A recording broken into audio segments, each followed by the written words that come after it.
أعوذ بالله من الشيطان الرجيم بسم الله الرحمن الرحيم رب اشرح لي صدري ويسر لي أمري واحلل عقدة من لساني يفقه قولي.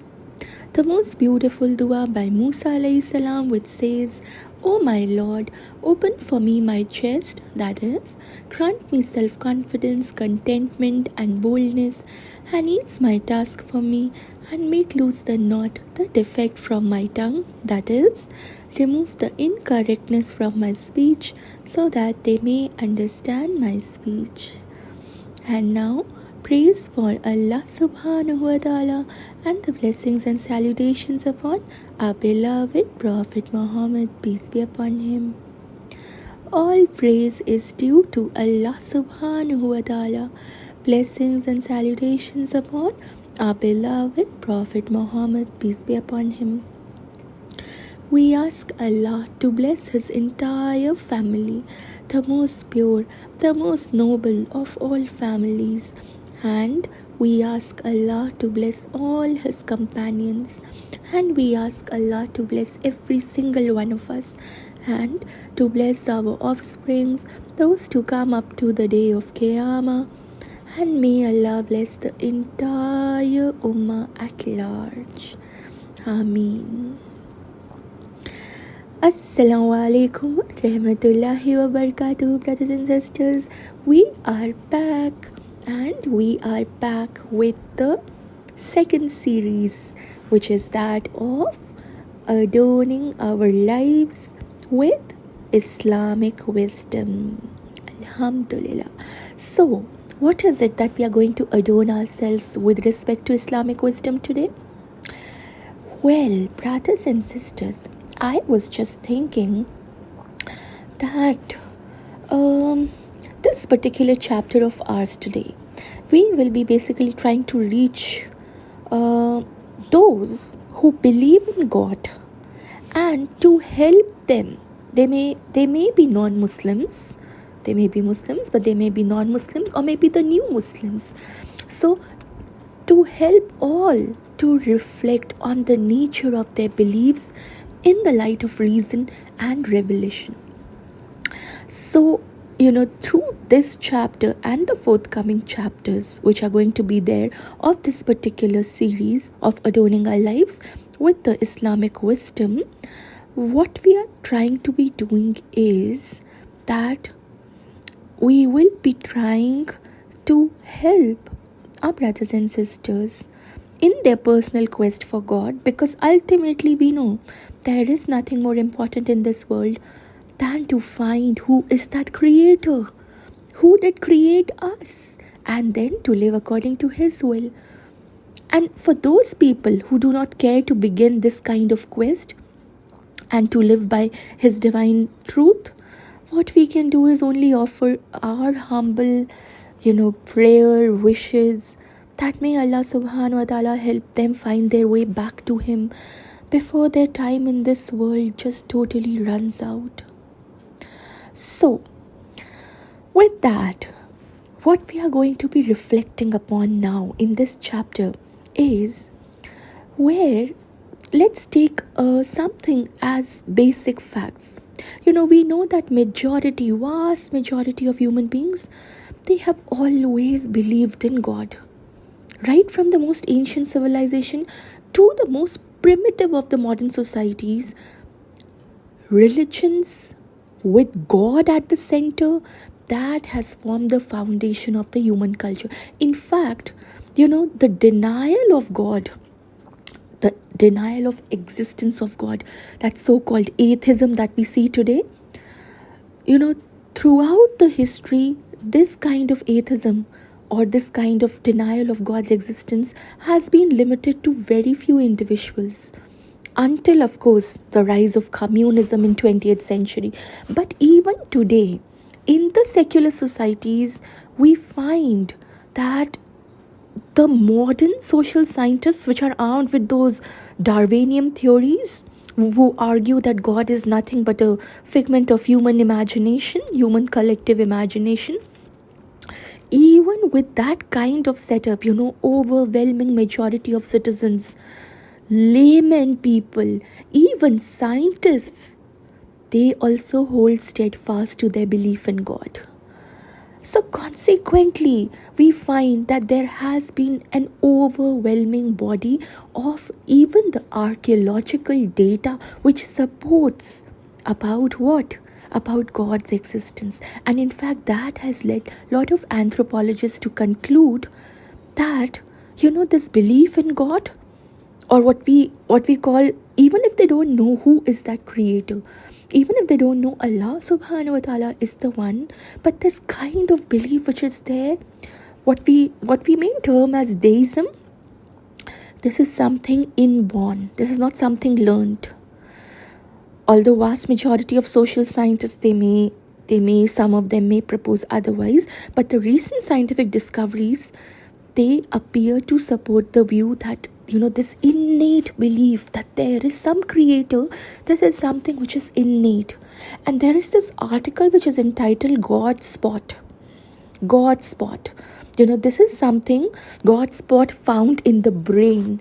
This is something, this is not a Muslim person who has written it. Dr. Vilayanu Ramachandran, who is of University of California at San Diego, he had said that this phenomena of religious belief in that creator, that there is somebody who created us, this kind of phenomena, this kind of innate understanding, this is something which is hardwired into the brain. In fact, the scientists, they also have believed, where they have discovered a kind of God module in the brain. And they say that is something which could be responsible for man's evolutionary instinct to believe in religion. In fact, a study of epileptics who are known to have profoundly very, very spiritual experiences, there they had located a circuit of nerves in front of the brain which appears to become electrically very, very active whenever they think about God. So what the scientists say is that although the research and of course its conclusion, they are at a preliminary stages right now, but the initial result, it suggests that this phenomena of religious belief, to be able to have this innate belief that there is somebody who's our creator, this is something which is hardwired into the brain. And I'm not saying it metaphorically, but literally they had seen. That's what the discovery is all about, that this is something which is hardwired into the brain.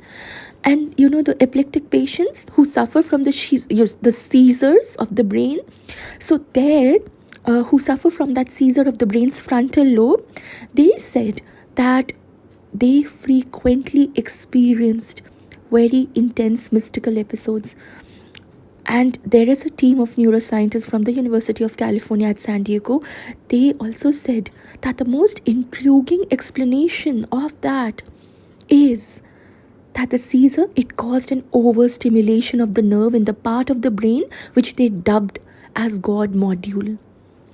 So therefore, in fact,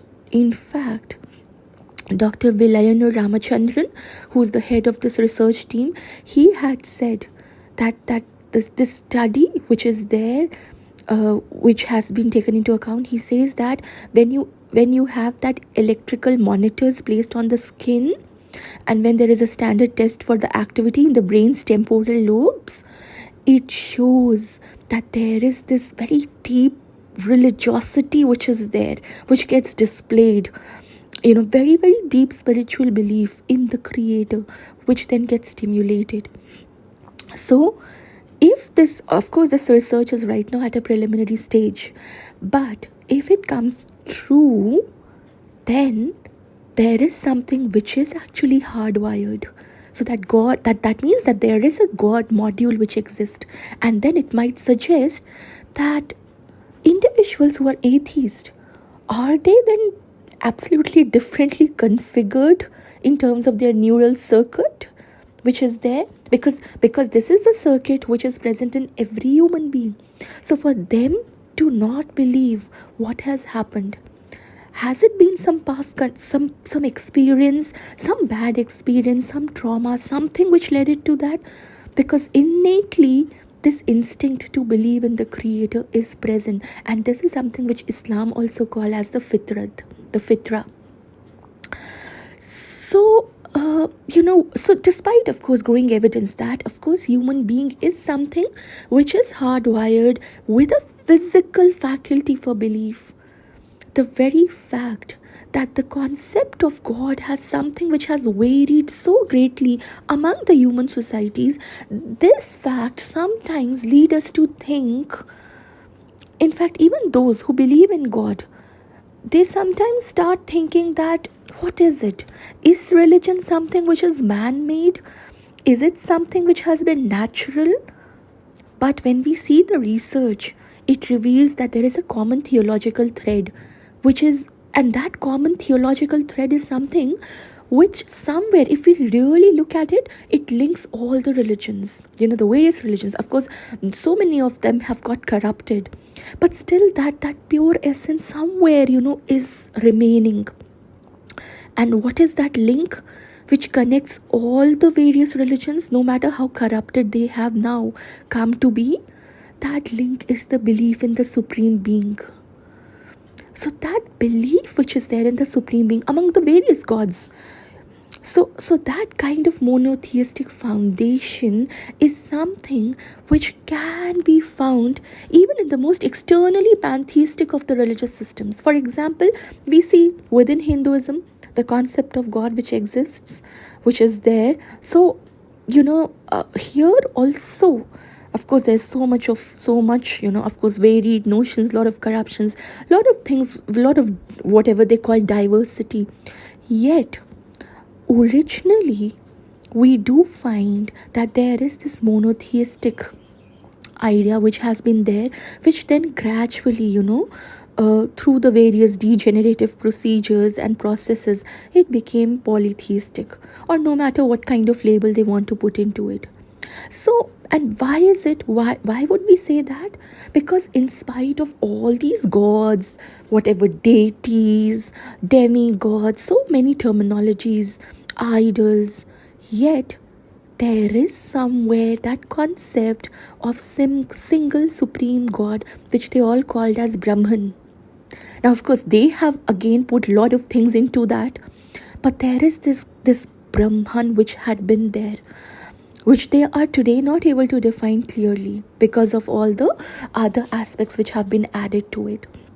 So what we find is that even if traditionally we see a lot of anthropologists, they have concluded that they would say that religion, it devolved from the various stages of polytheism to monotheism, saying that in the beginning the early man, in that deification, the early man's deification which was there of the forces of nature, all the elements of nature used to be worshipped by them, then eventually it devolved into detheism, to consolidate all the supernatural powers into two main gods, and then they would say this is a god of good and this is a god of evil, and then finally it got simplified into the belief of one god, which is monotheism.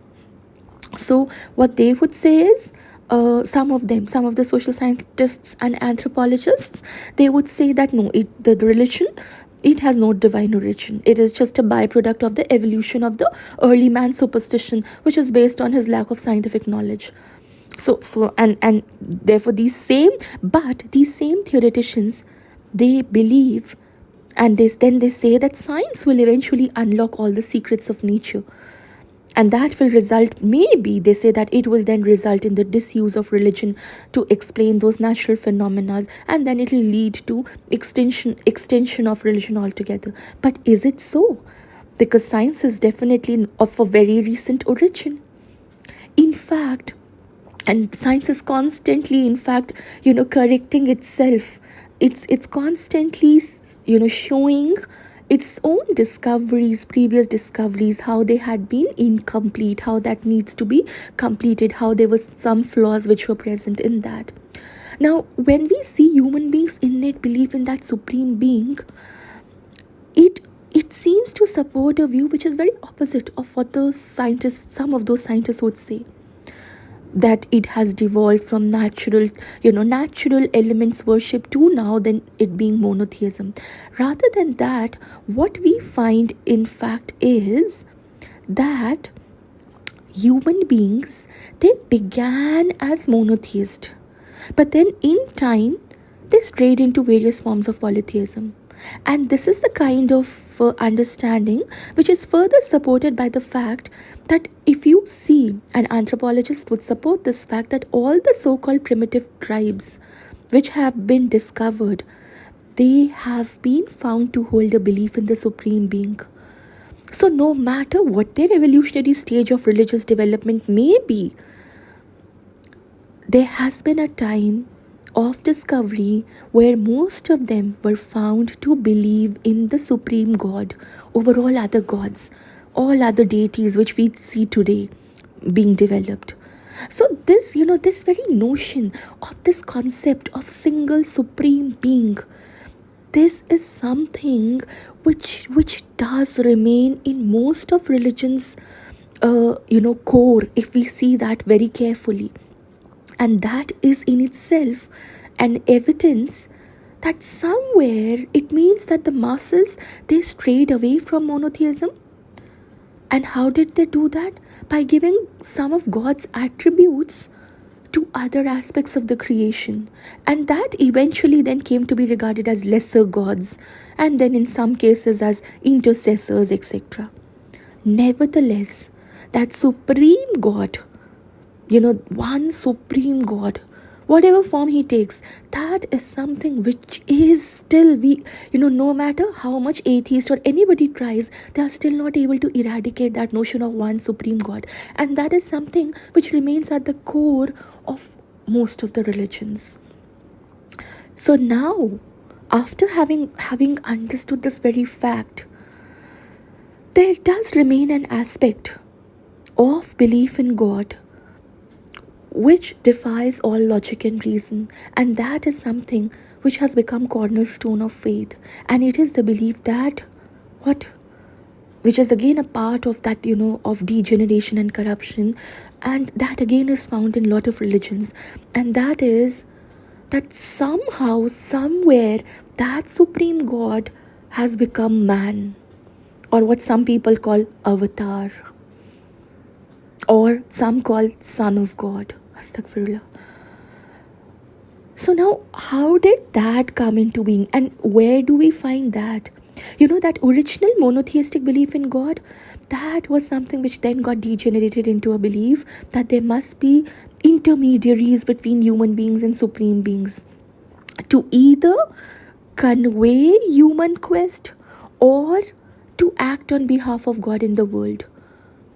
And then, because of that kind of flawed understanding, those intermediaries, they started becoming then the object of worship. And the intermediaries then were often conceived as spirits which are found in all manifestation of nature. So consequently, humans from that primitive times, then we see, who have worshipped the spirit of the forest, or the spirit of the river, the spirit of sky, earth, until the present time. So this is how it all started. And that's where they forgot that original core idea of the supreme being who doesn't have any intercessors. In fact, what we found was that occasionally then nature itself was worshipped, and then at other times you would have symbols which would represent that nature would be worshipped. So the religious systems, basically the religious systems which evolved from these types of beliefs, who would then bring out intercessors, or who would start worshipping the natural elements, then they tended to be localized, and they remain scattered among the primitive people around the world, and they do remain scattered even till today. And such kind of belief, it does not converge in the form of that single belief, the single belief system which could have an international impact as far as we see in the current records of the human history. So if it is not able to take universal ground, if it is not able to get that international impact, what was not able to get that international impact, or what was not able to get that universality in nature? This very notion, this very corruption from monotheism of that one supreme being to the intercessors, to having so many objects of worship. If it was not able to till today, not able to get universality, not able to get that international impact, that means that there is some flaw, of course, in this. Whereas when we talk about monotheistic belief system, that is something which is constantly growing. Now, this very notion, this very corruption, which we see where that single supreme being gets degenerated into the personification of God's power as separate, where intermediary entities start coming into picture. And then these intermediary entities, they are then represented by images, by idols, and that starts becoming focal point for worship. This is something, if you would notice, is very, very common in many of those, degenerative practices of religion. We find the very notion of Trimurti, which is very, very common idea. Of course, in some of the religions, it takes into form of multiple, not just three, but multiple such deities, thousands of them. So then what happens? The power of that one supreme God, it becomes power of many gods. And such belief then culminate in the ancient and modern times, and then they call it to be, that this is our religious system, and then they start giving names to it. Ancient Egyptians, if we see, Greeks, if we see, Roman religions, we see, they all died out, and precisely because of this kind of idea. Of course, within India also we find this in the expression of Hinduism, where it had somewhere tended to survive in spite of colonialism, but still you don't have a single understanding within this pantheism, in the expression of Hinduism. No one single notion of who's that supreme being. Same is the case also with the Buddhism and the offshoots of Buddhism which had come then. So, and of course, if we see Hinduism, what we find within that is this very, now how, so that one, that Brahman which was there, that core idea which was there, which then got degenerated into so many fragments of idols, deities, etc. How did that happen? It happened where they started believing in the concept that everything is God. So then what happened? That fundamentally, then there was no distinction between God and the creation of God. And that's the reason then why in the Hindu philosophy, every living being, they would say every living being has a self or a soul, which they would call Atman. And then it is generally believed that this soul is actually God. That's what some of them would then, come to terms with. And some would call this to be then the Brahman. So, and that's why, with this kind of a thing, with soul, which is Atman, which is the God, which we basically will find it in Advait, that's where they would come with the idea that Atman and Brahman, they are one and the same. In other words, human soul is divine. And that's why, and that's the reason, the greeting which is there. Why do you think this greeting came, which is there? Where they fold hand and greet each other, which is a very common greeting which is there among the Hindus. Most of them may not even be knowing what it really means. But what it exactly means is this, where because of this, because the basic premise got somewhere corrupted of Atman and the Supreme coming to be one, turning to be one and the same thing. That's why then they say that I bow and I worship to that divine which is in you.